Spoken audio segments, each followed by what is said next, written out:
गांधी रोज धमकी देते हैं कि हम हाइड्रोजन बम फोड़ेंगे। किस बात पे धमकी देते हैं कि वोट चोरी की। और जब वोट चोरी की बात वो करते हैं, चुनाव आयोग उनको लिखित करके कहता है कि आइए, और जो हम चुनाव के पहले बिहार में डोर टू डोर वेरीफाई कर रहे हैं, जो सही मतदाता हैं 18 साल के हो गए, अगर वोटर नहीं तो फिर वोटर बनाएंगे, चाहे किसी जाति धर्म बिरादरी के हैं, अगर वो भारत के नागरिक हैं। अगर किसी की डेथ हो गई तो उसका नाम कटेगा, कोई कहीं चला गया तो उसका नाम वहाँ से डिलीट होगा।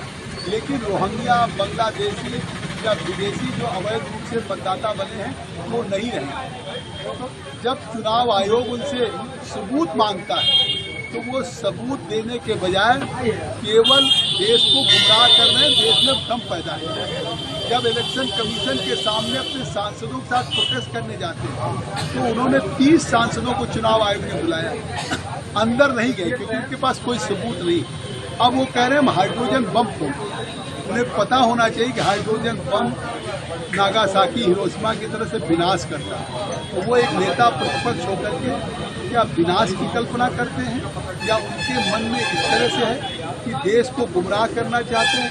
पहले चुनाव हारने के बाद ईवीएम पे ठीकरा फोड़ते थे, अब चुनाव के पहले ही बिहार के पराजय स्वीकार कर लिया और सर के नाम पे जो एक चुनाव का वेरिफिकेशन हो रहा वोट का, एक डोर टू डोर, अब उस पर ठीकरा फोड़ है। इससे साफ हो गया कि बिहार का चुनाव हार जाएगा।